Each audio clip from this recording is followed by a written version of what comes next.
Hello and welcome to another riveting edition of the Drywall Podcast. I'm your host, Nick Harmon.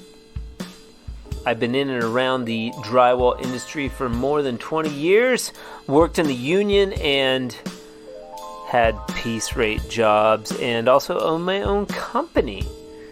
Today on the Drywall Podcast, I'm excited to introduce Rob Mack, or Robert McLaughlin, of McLaughlin Drywall to you.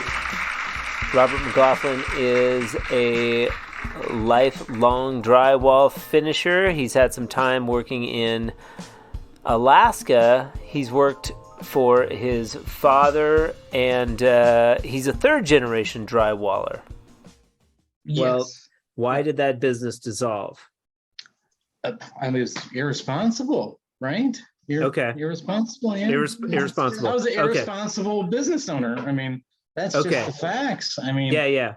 I, squandered my money on frivolity and, Okay.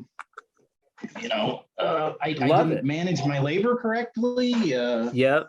It's there's- challenging. It's challenging. Yeah, it's challenging. It's a whole learning thing. I mean, I never ran a business. I waited until I was 37, Right. Yes. Robert is extremely funny, and I had a fantastic time talking with him. The Drywall Podcast is brought to you today by Fresco Harmony, making walls better since 2004. If you'd like to be a guest on the Drywall Podcast or have questions for us or anything, you can email us at info@frescoharmony.com. Without further Lay your ado, hair down. Robert McLaughlin. I'm telling you, man, you are an attractive fella, Oh, especially when that hair comes down. Hey, you sound like the old lady. Yeah. Leave me I see. alone. I'm 41. I understand a little more now, Elizabeth. I get it. So Elizabeth does school normally on Zoom, so she's kind of familiar with all of this. But this is your first Zoom meeting, yeah? Oh yeah, I've never, Beautiful. I did a podcast with Alex Collmore and Caleb Blair, and Okay. they were going to do a podcast thing, start a podcast up, but they're not drywallers. Okay. So I think I was definitely stoned, and then I got drunk, and then I had to go to the bathroom and throw up, and then that was the end of that podcast that day. That was it. One and done. Yeah, one and done. One and done with that podcast. That sounds like an "Where's interesting Robert podcast. at?" Is that He float? went to the bathroom. We lost Robert. Now, what was the premise of that podcast? Oh gosh, I can't even remember the name of it. Man, it was I mean, they wanted to do the same thing that you're kind of doing, just kind of reach out and make friends and talk to With people. drywall dudes? No, not construction. With Yeah, I construction crazies. Okay, there's a Construction couple. period. Yeah. See, now construction's a little tougher because there's some actual pretty decently done, organized, professional construction podcasts out there. Yeah, I have an advantage here because there's like no drywall podcasts out there. Yeah, I think you had somebody on that made a podcast before, right? Yeah, I mean, Flat Butts, Bill. yeah. His and my podcast is actually pretty good. We're the same age, and we bullshit about like TV and being 46 and stuff like that. Hell yeah. He's a great podcaster too, and his the Flat Butts podcast is a really good one. But he's in Canada, so I'm still the only one in the nation. But we've had some great guests, and you're going to be number 12. Holy smokes, I'm number 12. So I'm like freaking blowing through, and there's no shortage of like crazy drywall dudes. Yeah, I just everywhere. messaged Mudman Dan. We're gonna get him going. I've got Masterpiece Finishers coming on tomorrow. He's a cool dude. He's a little younger, but he plays like bluegrass. Nice. You know, well, you're going to be the guy to talk to, you know, for Anybody that might be, say wherever. I'm in Cleveland. So it'd be like, okay, well, I'm going to have another Clevelander on, or I'm going to have somebody close to Ohio somewhere, and be like, hey, let's do social media right. Let's, learn and make I had Daniel Osborne. He's a kick. If you haven't listened to that podcast, that's really funny. And then I listened to all of them. Oh, have you? Yeah, they're pretty. Except for I was up to Daniel, the guy after Daniel Osborne. He was was it Joe ex-heroin addict or something like that? Oh yeah, Justin McPadden. Justin McPadden, and I never knew him before. Yeah, but I went over there and signed in on his the hub. Yeah. Which whatever, share, follow, like, whatever you should do. I mean. Okay, cool. See, that's so cool that it's like spreading like that. Because I mean, not everybody goes on and says something or likes it. I don't know who's fucking listening. I mean, maybe, in the podcast, it's like, oh, so many people have tuned in and listened to that, but that's just on Podbean. I don't know who's listening on Spotify or Apple Podcasts or YouTube. YouTube, I can find out, but it's interesting. And Daniel and Justin are both from Florida, and they knew each other. Yeah. So it's already happening. I mean, shit, if I did this every week for a year, I'd have 50 podcasts. That's crazy. You know everybody, the man that knows everybody in drywall around the country. Like I'll pick them bitches off one by one. Like I will sell Fresco Harmony to each individual drywaller in the world. Yes. And I'm surprised too that I don't even know how long Fresco's been out, but I mean, you've been obviously probably messing around with it for, I would say, a decade, right? Like, well, you can ask me. Yeah. Oh, how long? How long have you been messing around with that? You're talking to the guy. Yes. You are the guy. 17 years, if you can believe that. Yeah. Oh my God. You know what's funny? What's funny is one of my first jobs was I was actually in Oregon, and I did a job where I colored some mud and I did the background of a fireplace. And it kind of didn't turn out because I didn't have the sealer dialed in yet. But one of my first jobs, I got in trouble with alcohol, and I was given community service, and they needed the ceiling redone at the the fireman place in Crested Butte, Colorado. And I was like, why don't I throw some blue in this mud? And so I busted some community service, and I got to do a ceiling at the same time. Hell yeah. I've done some community service myself. I know you didn't ask that question, but we're probably out there. There's probably a few there's probably a few drywallers out there that have maybe had done a little community service. I would venture of a cop car at one point or not, I don't know. Yeah. Oh yeah. Yeah. No strangers to the back of a cop car or teetotaling. Yes. Robert McLaughlin. So you are 41 years old. Yes. How did you get your start? Are you first generation?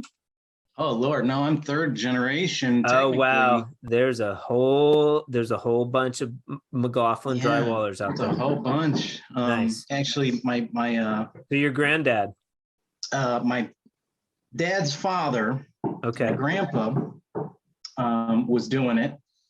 His name was Curly. Old Curly. Old Curly. Yeah. And where was he doing drywall? He was from Pennsylvania. Okay. And he was doing drywall in Pennsylvania somewhere. Now, this is way before my time. And all these stories, I was like from 6 years old or whatever, he was dead by the time I was 8.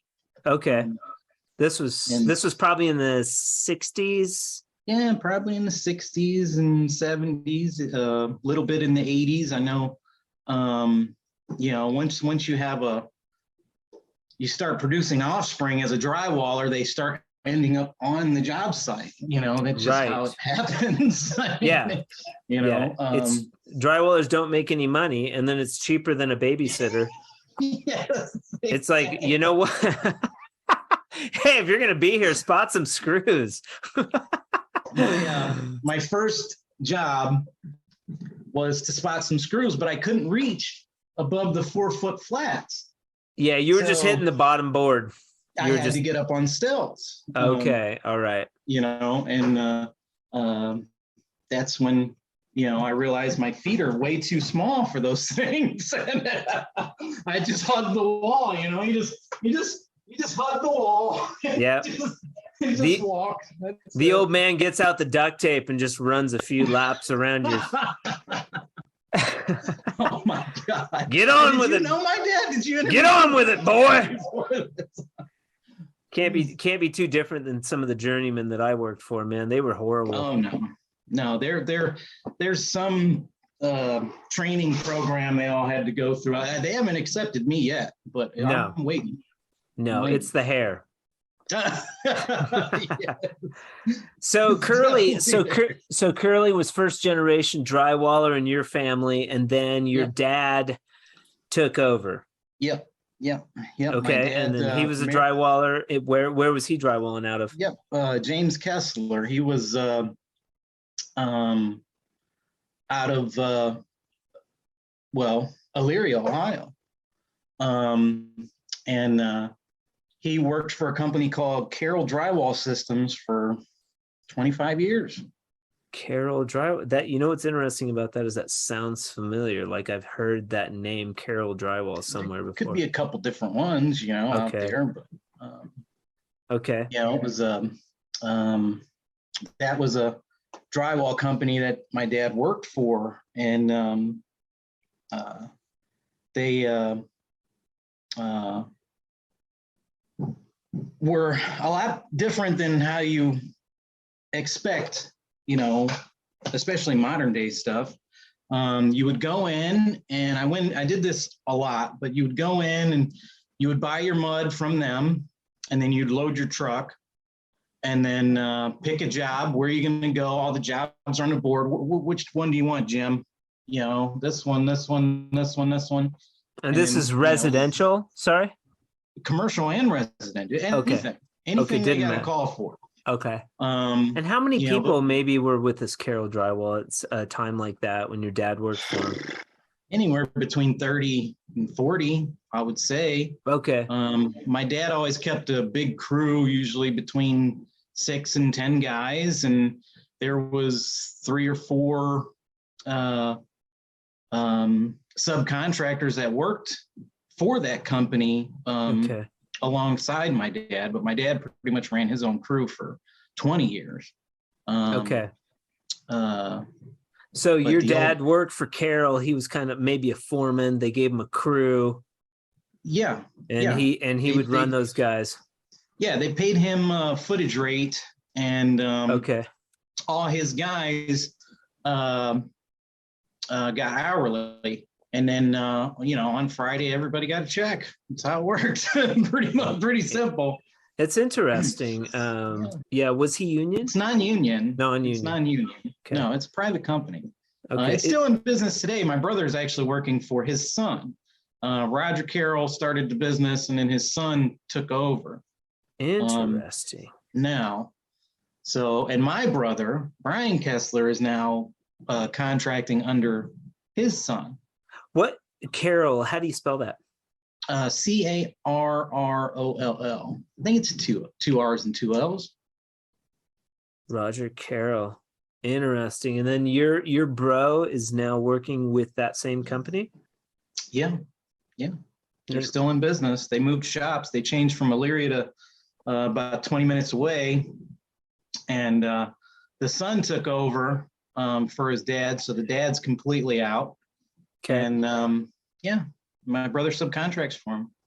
And you're the lone sheep. You didn't want to go over and work with Carroll. What happened? Yeah. Well, I worked with my dad, on and off from the time I was 15 or so. Actually worked. Before that, obviously the babysitting was play with your Ninja Turtles, spot some nails, get mud thrown at you for a couple hours. That's about it, Yeah. So when I was about 15, I started working with them. I just didn't feel like it was for me at the time, but, You got to do something. You got to do something at that age. My family was all workaholics. So, I mean, we're all working. Okay. And by the time I hit 17, I dropped out of high school and moved out. Yep. Because I was making really good money and I was working 2 different jobs. And then I went into the military after that. Okay. So how long were you in the military? I was in the military for 2 years. Okay. And then I got out because I have a honorable discharge because of I'm schizophrenic. Okay. So they gave me a honorable discharge for that. And then when I came back home. Now, what does that mean? I'm not super familiar. What does that mean? I'm schizophrenic. You've been diagnosed, and what is, if you don't mind, what is the affliction, or I mean, what is the, what happens? Oh gosh. Schizophrenia. Yeah, I mean, it's kind of like I do have like different periods where I might like want to be secluded, or sometimes I might want to go out and get trashed, or okay. It's not like being paranoid all the time or anything. It's a chemical imbalance. Okay. So it's literally like my body produces too much chemicals. Okay. And it drives you nuts. Like it makes you like wild, dude, Yeah. And do you take and we don't have to talk about it. You can be let's talk about something else if you want. No, it's all right. Do you take something for it? No. And how do you know that so were you diagnosed in the military? In the military, yes. Okay. Yeah. All right. And they were like, your hair is too beautiful and long. We can't cut it. And you're schizophrenic. Yeah. Well, what had happened was I was away. I was on a submarine. So I was away on deployment, and we did our deployment. I was a cook, and we came back, and our apartments had been trashed. Somebody broke into all of our apartments in Hawaii and trashed them all. I don't know if it was the military police or whatever. Okay. So I get called into an office, and they're like, "Are you selling weed?" And I'm like, "No, I'm not doing anything." Well, we have all this evidence. I'm like, "What evidence?" And long story short, after that, I opted out of the military pretty much. Sure. I went AWOL, got married. Okay. Tried to escape into the hills of Hawaii. Crazy. Is that like the Big Island? Oahu's kind of small, maybe a little harder to hide. Yeah, it is harder to hide. Yep. For sure. But I went AWOL for about a week, and then I turned myself in. And then, that's when they're like, okay, well, it's time for psych evals and all that stuff. They put me in the brig for 30 days. Ouch. And then when I was done with that, then, that's when I got a new duty station. And when I was put on a new duty station, which was a different submarine, that's when they started saying, okay, well, let's try and talk to you. My chief was real supportive, and it was just too much, and I was too young, and I didn't understand what was afflicting me, and I didn't understand how to deal with it. And I wasn't mature enough at the time. I mean, all things considered, the weed probably helped. Yeah. Oh, yeah. It does. It really does. I think they're prescribing it to schizophrenic people now. Yeah. I want to get a medical card, and stuff like that. But I have to wait until my attorney says I can go. I'm free. Sure. So, once that's taken care of. One thing at a time, right? One thing at a time. Yeah, one thing at a time, one thing at a time. But I'm going to get a weed card. I guarantee it. Okay, so you get out of the service, and you're like, hey, I'm gonna go back. Then you move back home after that?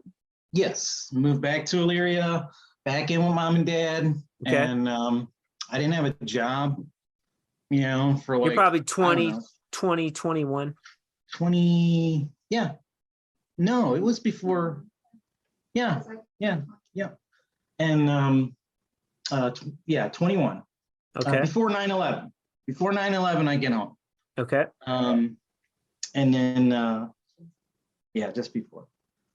I started working with my dad again. Yep. He had he still had a big crew. He was still working for And now Carol. are you hanging, finishing, and texturing? Just finishing. Production, all production. All production. No texture? Tools and go. Like how people say about Mexicans now, like, oh, yeah. the Mexicans just came in. Yeah, we were the white version. Yeah, I've been there, dude. I worked down in Sierra Vista doing production, and like I was by myself. Yeah. I had a dude from Okeechobee, Florida that was helping me, but he sucked. I remember I didn't know I ran the boxes and he ran the bazooka. And then I got tired of his shit one day because I felt like he was missing too many days, and I was doing most of the work. And so I was like, screw it. I'm going to learn how to run the bazooka. That's how I learned how to run the bazooka. Yeah. I just grabbed that damn thing and I started running it. And it was like, and the benefit though, doing it that way was because when you get pissed off at the bazooka, you could throw it on the ground because you don't own it. It was the company's bazooka. You know what I mean? I don't know if you run the bazooka. You got to throw the wall. If you haven't thrown the bazooka, A, you own your own bazooka, but B, like you got to throw that thing a couple times, and then you got to make peace with the bazooka before you can run it adequately. I've seen them in U shapes, and V shapes. Or they just like banging on their foot. Oh my God. Damn you, cutter blade. Yeah. Why? Okay, so you guys were primarily finishers, and then not a lot of texture. This is all level 5. No, it's all texture. It's all texture back in the day. So whatever the homeowner preferred, at the time. I mean, we would do it all. We were doing commercial. We were doing level 5 on commercial. We were doing residential. We were doing knockdown, crow's foot. We were doing regular rosebud. We were doing, my dad would do the Spanish, the Spanish float, and he would also do racetracks, where they would brush over the racetracks. That was common at the time. And then there was what was that one thing called that they used to do? And somebody would know it, but I never really did it myself. Sunbursts. Yeah, a lot of sunbursts. Upsell on a sunburst. Homeowner comes in. My dad's like, well, I can do this around this fan right here if you want. Yes, please. Is that like the Steve Solis? Like you've seen him on Drywall Hand Finishers, like the fancy like comb thing. Oh yeah. Yeah.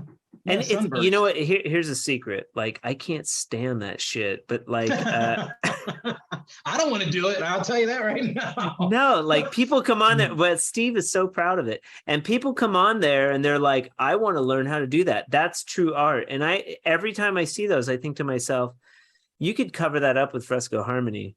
But then you can cover everything. This Fresco. You can Fresco over door. Yeah. But today, then, you know what? I mean, it's so interesting because today, then you commented too on like the one dude. I posted a picture of that bathroom. I mean, it's JJ Ash. It looks smoking like this blue bowl, and it looks like this Venetian plaster. It's Fresco Harmony, gorgeous like quartz countertop. And this guy's like, it's not really my thing. Nice try, rookie. And I was like, nice try. Like looking at his page, I'm like, dude, you're 17, man. Come on, go to sanding. Yeah, go get some life experience and then come tell me my work looks like shit. That's great.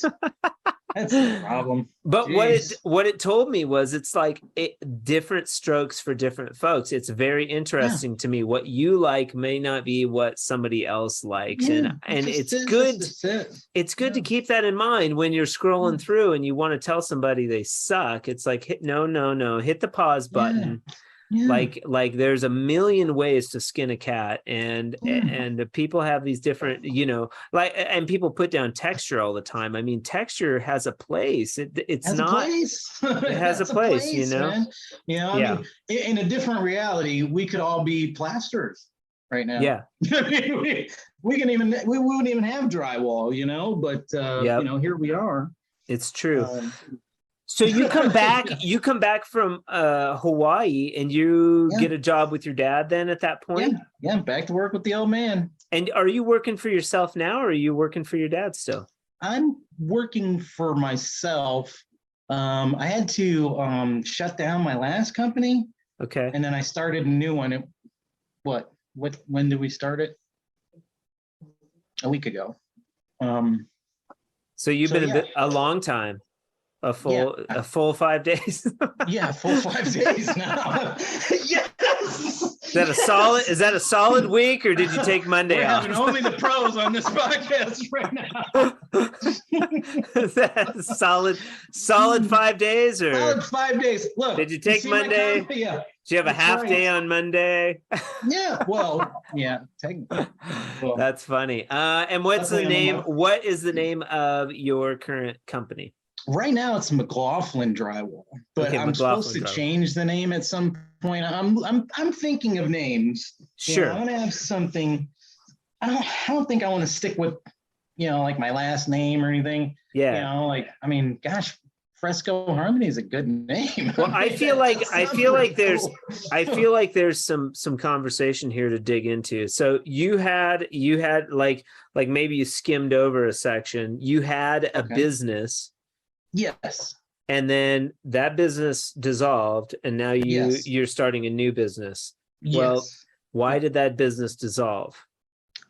I was irresponsible, right? Irresponsible. Yeah. Irresponsible. I was an irresponsible business owner. I mean, that's just the facts. I mean, I squandered my money on frivolity and I didn't manage my labor correctly. Yep. It's challenging. It's challenging. Yeah, it's challenging. It's a whole learning thing. I mean, I never ran a business. I waited until I was 37, Right. Yes. Know what? Hey, I know exactly what you're talking about. We are, Bill talks about it on the Flat Butts podcast.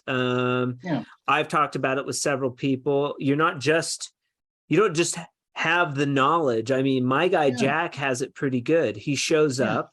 I drop the materials off. Yeah. All he has to do is do the work. Like, that's gravy.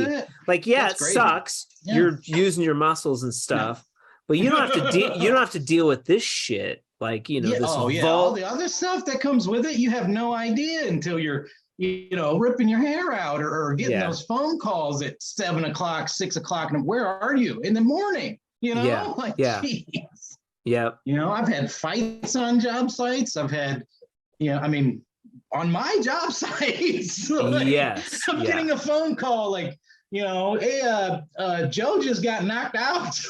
Yeah. I'm like, okay. I love it. Cops.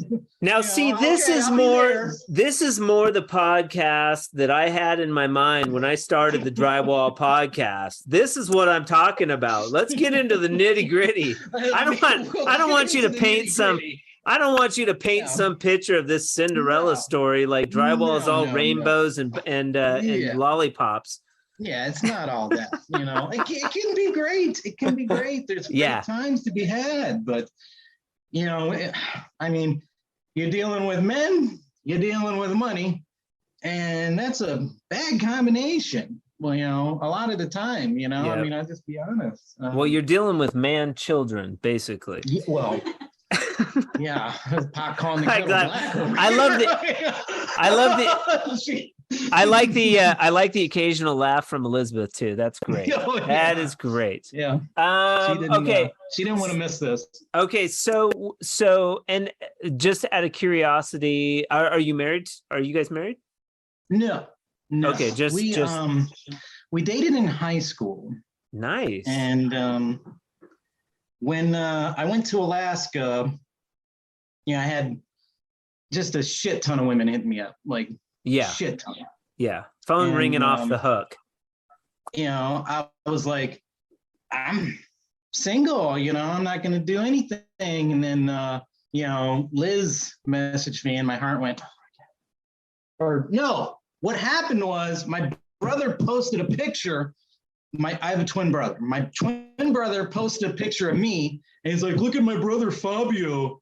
And then, everybody started going crazy, about the picture. And then I think Liz commented right on there.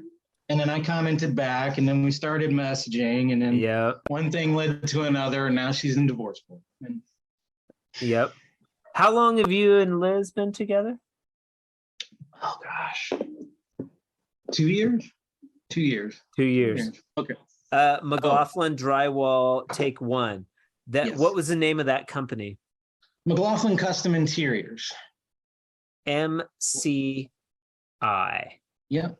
MCI. MCI. Yep. Interesting. I had the t-shirts, I had cards planned out and stuff like that. I was, hoping to do good things and be big, but well, let's talk about some things that happen if you don't mind. Sure. I mean, no problem. So McLaughlin Custom Interiors, how long did you have that business for? 5 years. 5 years. Okay. So in that time you had employees? Yes. Yep. And how many employees did you have? At the start it was just me, and then after the first year I had like 7 full-time employees. Wow. And probably about 5 or 6 different sub finishers working for me at the time. Okay. After the first year, plus myself, which I should have just fired everybody then and just worked by myself. But, I wanted to help, some people out, give them a little bit more money, give them a better environment, and, so what was what was the challenge with having those 7 employees? What would you say was the biggest challenge? I just wasting my money and wasting my time, just lying to me left and right over every little thing, I mean, gosh, I never wanted to be a cop, but I turned into a pretty good investigator, real quick. Like time farmers. Yeah. Clock suckers, man. Yep. And a lot of it too was not to be confused with cocksuckers. No, not at all. Not at all. Although that name could come up a couple times in this, clocksucker. You fucking clocksuckers. God damn it. The whole lot of you. Clocksuckers. The whole lot of you. And I was, I didn't know what to do with, I knew what to do, with people. Sure. The system, but, in order to be able to, keep jobs going, keep, satisfy the clients, which most of my clients at the time too were the wrong clients. That's all right. Reason. Daniel Osborne and I talk about a little bit about that qualifying. Yeah. Like qualifying clients is a big deal. A lot of the people that I talk to that are very successful don't have a lot of employees. I have one guy, nightmare. It's like, at one point I had 3 and I couldn't keep them busy. I just do fresco. I couldn't keep them busy. And it was just like at that point, it's like you just start to lose money. And I feel like you're hustling money, hand over fist, and it's like, supporting their habits, supporting their lifestyle, and then bringing home $400. Like, oh, Yeah, geez. yeah. And then not to be confused with successful businesses. I mean, it'd be interesting to talk to old Roger Carroll.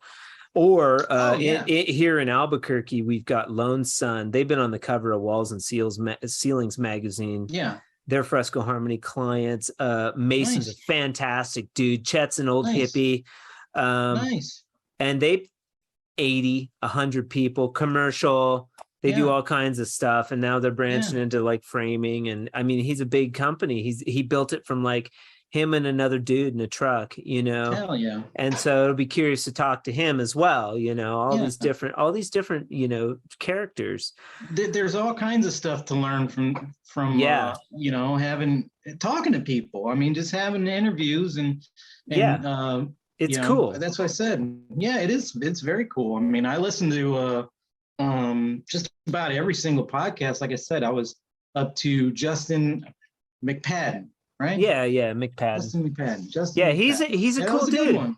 Yeah, and he's doing he's working with the JL Audio. Is it JL LJ? He's working. So he got a job with a company, and he's doing like audio visual. He's still running his drywall company. He's got a couple of dudes.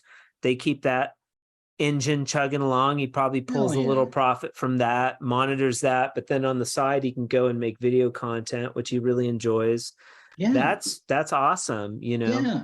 There's I got much love, for my brothers in the trades. I mean, and it is like a one big family. I think, maybe I do too. I'm wrong, but I think, I do love everybody I worked for, even the ones that pissed me off, and some of the people that worked for me, I love them just like brothers. I mean, there's nothing. I don't want anything bad for them. Yeah. Sometimes you got to get ties. I mean, I've been back in Ohio now since Thanksgiving. I haven't worked for one person I used to work for. Not one. Maybe, my brother. That's about it. But that's always a mistake. Yeah. You don't want to cross that. So new company. What are we going to do different? What are we going to do different this time? That like you're going in fresh. Yeah, you can create it. I mean, that's a good spot to be. You can create it however you want. So what I want to do? How are you going to go in? What's your direction? Are you going to? I'm leaning more towards going back into production. Sure. Because there's a need. Who's this here? Real quick. This is which one is that? Halsey? Yeah, Halsey the cat. Just for our listening audience, a cat just walked across the screen and apparently named Ballsy. And that was a pretty ballsy. That was a pretty ballsy move. Ballsy move. Just run right in front of the camera. Excuse me. Hey, Ballsy. Hey, we're having a podcast here, Ballsy. Get out of those. Get out of there. So that's how it is. McLaughlin drywall, although that is that's a placeholder. That isn't. Yeah, that's not the actual name. I think, and if you want help coming up with a name, we could certainly brainstorm some name. But what Robert is going to do different with the new company? How are you going to design it the way you want? Well, number one, I'm going to keep it small. I mean, there's no reason for me to try and hang and finish big houses somewhere for some contractor and just one house at a time, one job at a time, boom, just keep going. That's smart. Do you know that I have a one job at a time policy? No, I didn't know. I have for years. Wow.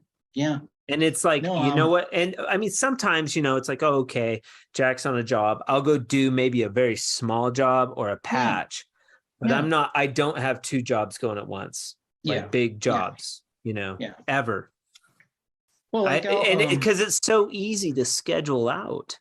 Oh, it's like, okay, so I'll just, we're not, you know what? I'm busy until the end of September. We can't.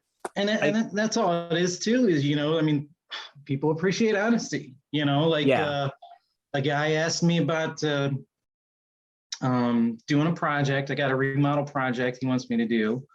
And I'm like, well, when are you going to have it ready? I don't really want to hang too much. I'll hang a lot, but I don't want to hang too much. You will hang a little bit, huh? Oh yeah. Yeah. I learned a lot of hanging while I was in Alaska. Okay. And I like it. I do. It's a different pace. It's yep. Totally different job. It's like having two jobs. Yeah. Did you work with some hangers in Alaska where you like learned how to hang efficiently and quickly? Yeah. That's cool. I mean, I've done a little bit of hanging. It's kind of fun if you're working around guys that are good. Yeah. And you can pick up and if you watch good hangers, they're really fun to watch.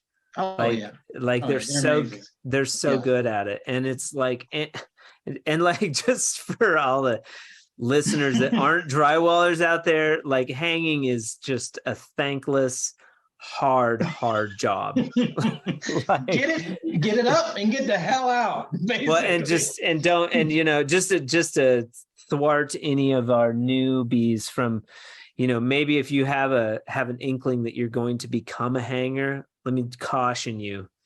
Like that is a very hard trade. You may be better served to just get into the mud part of it. I mean, if you're a glutton for punishment, or you're one of those gym heads or gym rats or whatever, and right. Like, man, I'm tough, man. We'll go find out. We'll go find out real quick. But fantastic for a few years. I think that every finisher should do a little hanging. And know how to hang some board, hang a couple garages or something. Yeah. Look, I stopped being such a prima donna after hanging for a couple of months. That's for sure. I mean, it just stomped that right out of me. I'm like, oh, this looks great. I know I can tape that. Yeah. And also knowing how to finish will make you a really crappy hanger. Yes. you might want to learn how to hang, then learn how to finish. Because once you know how to finish, like some of these on the drywall. I would agree with that. On some of these pages, you see these finishers like complaining about some of these hang jobs, and I'm like, damn, dude. If you're complaining about that, like I do not want anywhere near your crew. Like, I mean, they're getting paid fucking pennies, and then they, every hour counts. I mean, they want to get on to the next job. I can understand some of it, but come on, let's meet in the middle somewhere, just because you got one gap in this corner up here doesn't mean it's, you need $3,000 extra to go in there and finish it, Yep. So do you have any leads on like people that you're going to take on right away? Are you going to keep it just yourself or like employees or? Yeah. Oh, dude, I know everybody around here. Okay. I could probably bring on 2 or 3. Yeah. At any given time. I mean, but then you got to be responsible for, when I first had it going, I had a payroll probably about $6,000 a week. Okay. And that's, I'm greedy. If I can make $6,000 in a week, I'll just keep it from now on. Yeah. I might spread it out a little bit, but it's not even worth it. If there was someone, if I could clone myself, maybe I would have a partner, but that's about the only way for me. Because it's just, it's too easy nowadays to get work. Yeah. If you find somebody that's really good, you got to pay them well. Yeah. Just pay him. I hired a guy part-time. I told him, I was like, I'm not, maybe you can get $600 a week out of me. It'd be 2 or 3 days a week. He did good. He did very good. But he wanted more and he wanted more and he wanted more and he wanted more. And I'm like, dude, I'm not trying to go that hard right now. I'm not trying to, conquer the world of drywall. I'm just trying to have fun, enjoy my job, and make a good paycheck. That's about it. What do you mean? What do you mean he wanted more? Well, when I first brought him on, he had a full-time job, and he wanted to quit that full-time job and come work for me full-time. And I'm like, no, I don't. I'd give you part-time work. That's about it. I don't want to, be responsible for feeding your family right now. I just don't. But isn't that, wouldn't you look at like a piece rate? Like, would you be interested in having someone come on and be like, okay, I'll give you, X amount per, so many cents per square foot? Well, I've had a lot of people do that for me. Of course, that was one of the things that I was doing was having people, do a house for me, And then you drive around and spray texture or whatever, right? Yeah, I mean, I would do my own house. They would do a house for me while I was doing my house. And, I'd have my own crew doing my stuff, and then they would have their own crew doing their stuff. Okay. But, these days it's more along the lines of, look, if you really got it together and I can put you on with somebody, I'm just going to put you on with somebody. I'm not going to, try to make, any money off you. I'm not going to make that much anyway. Plus, I'm going to have to take the responsibility for the job you put out. I don't want to do that. It takes too much time. Right. So. Right. Interesting. Okay. Now, would you train somebody from scratch? Oh yeah, dude. I love training people. You do? Oh yeah, dude. I love training people. If they got to, if they want to learn, if they want to learn, they can come work with me any day of the week. And you've trained people? You've trained people before? Oh yeah.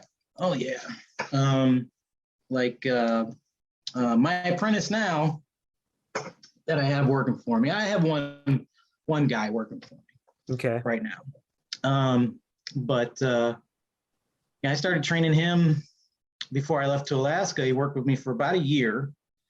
And then him and my old apprentice went and worked together, but now he's back with me, and I'm starting over again, pretty much. Yeah. Trying to erase the bad habits and get him to a point where he could go and get a job anywhere and be like, hey, I'm not lying to you. I know what I'm doing. Yeah, that's and cool. That's the problem with a lot of the younger guys now is, shit. And back when I was 20, it was the older guys. The older guys were the liars. Hey, I've been doing this for a long time. I know exactly what I'm doing. And they just didn't. They just didn't. And that's terrible. Don't lie to people and say, what you're doing when you don't. That's a good way to get everybody fired. Right. Period. Right. Interesting. That's interesting because I know it's a big challenge right now to find people that are willing to learn. Anybody that's can show up, has a car, Yeah. These are extravagant. I didn't care about any of that. Like my helper, he doesn't drive, but go pick him up every day and bring him to work. He lives a half an hour away. So I go pick him up and then go to work and then take him home. He's, he's young. I've been paying him $20 an hour. Okay. And that's about it. How old is he? He's 26. 26. Okay. Yeah, he's 26. And how's he liking it? He might have a few issues himself mentally. Yeah. But he likes the work and stuff like that, but I know he wants more. He's just not ready for more, and I feel bad because I kind of feel like I kind of hold him back a little bit from trying to do the things he wants to do, like going and picking up a house or going and picking up a side job here or doing a basement or whatever, but it's really to the point now where it's like, let's get these bad habits out of you here that you learned while I was in Alaska, and let's get you back on the right track. Crawl before you walk or whatever. Yeah. And it's tough. When I was young, I knew everything, and I remember how I was. Yeah. So, seeing that in a younger person nowadays is like, all right, well, I know how my dad would have handled it, so I'm just going to handle it sort of like him, because my dad was really fantastic with people. I mean, he trained hundreds of guys. Hundreds. Wow, that's cool. Yeah. So, yeah, Alex Slater is his name. He's probably gonna love that shout out. But shout out to Alec. Shout out to Alec. You guys can listen to this while you're on the job site.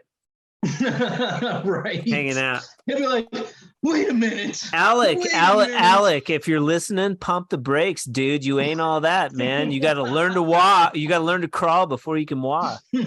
You heard it here on the podcast. He knows. He knows. Yeah, I was always bugging the journeyman to like run the box. I remember I was a 50% apprentice, and I was always bugging them like, it ain't that big a deal. Let me do that, And they were always like, no.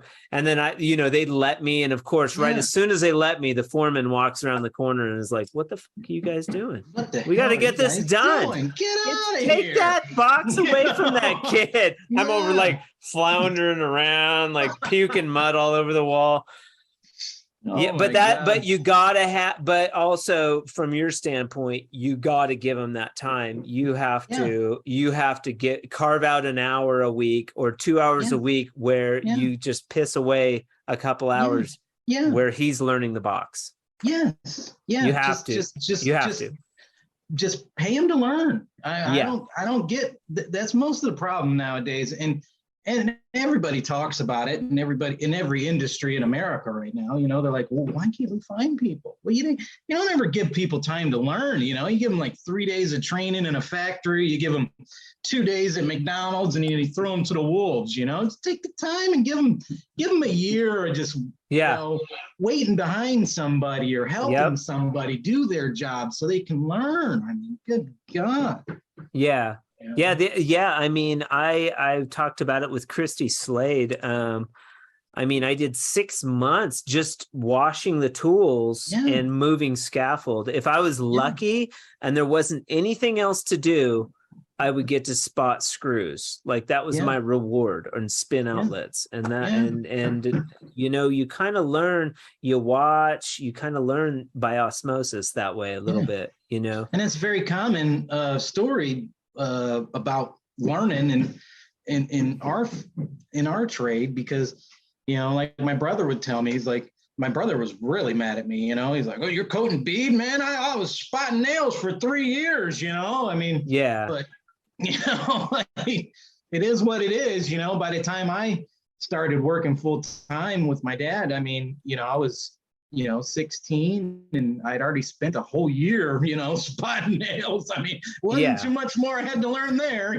like, I'd mastered that one. Let's move on. Yeah. I thought I was really something because I could walk stilts. I came from a mobile home manufacturing plant. Yeah. I started at 50% apprentice. I could spot screws like nobody's business on stilts. I thought I was the most valuable person on the job, like because I could do that. And the reality though is I wasn't. I was not getting that drywall. The reality though is like you could pay anybody, $30, and they'd come and do it. Like, oh great. I used to pay piecework. I used to pay a guy $300 a week coming in and spot the screws in some houses, That's funny. Come in and spot the screws, just come in and bust out the screws. Yeah. Spin the outlets. Yeah. I used to pay about $200, come in and box the house, $200, How do you spot the screws? Do you use a nail spotter? I haven't used a nail spotter in a while, but I did have one. Yeah. I don't have one now, but I always liked it on the second coat. I thought they were pretty slick. Like you do go around, spot them single the first time, but then you can turn any clickers, and then on your second coat. Oh yeah. Well, see, like me, I worked with a lot of different companies. Like I said, I didn't start my company until I was 37, so I started at 15, so I can legitimately say that I pretty much put in 20 years before I started my own company. Sure. during that 20 years, I worked about 5 or 6 with Dad, and then I didn't really have a company that I stayed with for any long length of time. It was, I might get a job with a commercial company that was subcontracting from a general contractor. I might work for them for one job for 2 years. Yeah. I work on a project for 6 months, do commercial, and then that dries up. Then go back to houses and work for a housing contractor and sub off them, or take a break and go do some remodels, and then come back and work with another crew, on a different commercial job. I mean, I've had a ton of different jobs working for a ton of different drywallers. So, I think that's one of my strengths, is that I've literally seen and done like drywall 1,000 different ways. And you've worked in different, I think working in different places is cool, because you get that different approach. Working with homeowners, I've done 3 big remodel projects since I've been back. And like when you were talking about what do you want to get into, and I'm like, well, I kind of want to get into production, but I mean, the remodel market is crazy right now. It's just super crazy. And I mean, they can't draw in the people that are doing the production on the commercial, or might be doing hourly for somebody, or working. Plus that's an easier sell, because you're dealing with the homeowners, and you're like, instead of matching this texture and painting, we could do this cool kind of thing. Do you like it? And they look, and it sells itself. Yeah. Well, that's why I like the idea of samples. When I went to Alaska, and the company I worked for, one of the companies I worked for in Alaska, the basic package was a texture. Walls and ceilings got texture. I never did it before. So the boss tells me to go and do some samples, and I'm like, well, what am I doing? He's like, just do the 3 different hand textures, wait for the homeowner to pick one and then call me back. And I'm like, okay, well, that sounds easy. And that's what I did. And, the homeowners really appreciate that type of, I guess, service. Mr. McLaughlin, this has been a pleasure. You're great to talk to, and I like your energy. I appreciate you coming on the Drywall Podcast today. If you could bestow a pearl of wisdom upon our wonderful drywall community, to make our trade and our community a little better, what would you say to them? I would say do the work. Just do the work. That's about it. A lot of people out there wanting to get rich quick by having other people do it for them. Just do it. You'll thank me later. Trust me. Just do it. I like that. Do the work.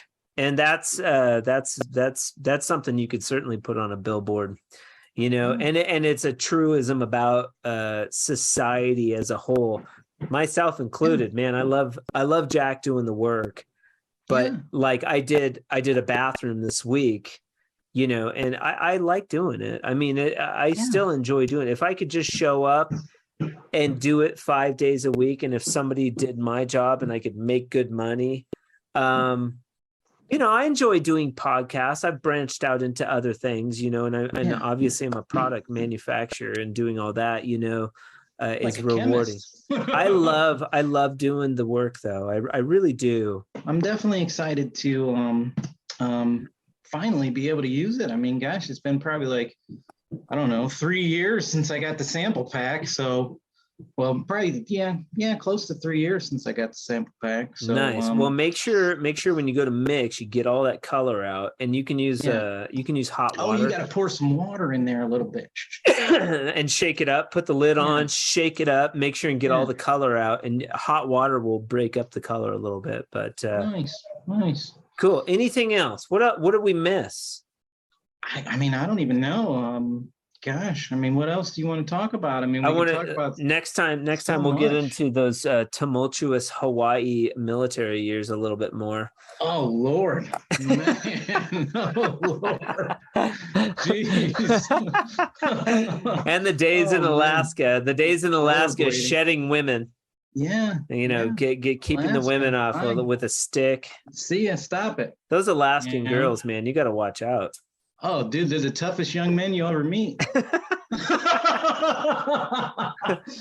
Yeah, this is true. Oh, Lord. Well, thank you for being on the show today, Elizabeth. Thank you for helping Robert with the technical. And wait, who's the helper? What's his name? Halsey. Now bring Halsey's the the cat. No, who's the helper? Oh, Alec. Shout out to Alec. Hey, man, go slow, learn proper, like music. Yeah. We bringing Halsey in here? Oh, this is the kitten. Nice. Say hi to the kitten. Nice. There you go. I'm a cat guy. You've seen my social media. I got a cat. I didn't even know you had cats. Yeah, I got a cat and a dog. Okay. I got both. Yeah, I want to get a dog. I'm not ready for a dog yet. It's a lot of responsibility. They are. They're a bigger pain in the ass. Cat, no biggie. They do their own thing. Yeah, Cats they're cool. Do. Yeah, they're just cool. Got to clean the litter box out every week. See, I'm workaholic. Yep. Well, hey, sir. We'll talk to you soon. Got a little tickle in my throat. There's I guess we're ending at the right time, but keep in touch, and thank you so much for being on the Drywall Podcast today, Robert McLaughlin. McLaughlin Drywall, I guess. We're gonna come up with a name for your new company, but TBD, to be determined. To be determined. I like that. And you know what? You could just name your business To Be Determined. Yeah, to be determined. Walls only. No, To be don't determined. do ceilings. I don't touch that. We leave To that be for the other guys. to be determined. All right, Robert. Well, you guys have a fantastic evening, and we'll talk soon, okay? All right. Thanks. Later. All right, man. Have a good one. Special thanks to Robert McLaughlin for being on the Drywall Podcast, and to help take us out, the Dark Lord himself, the Devil. Thank you, Nick. It's refreshing to be on the surface. Thank you for joining the Drywall Podcast today, and back over to you. Thank you, Devil, for those kind words. Now, here's a few more from our host, Nick Harmon. This podcast is brought to you by Fresco Harmony. Fresco Harmony is the world's first color joint compound system to create beautiful walls. Whether you're going over existing painted texture or level 3 finished drywall. This is my new least favorite place I've ever been. I spent a lot of time here. But trust me, it doesn't get any better.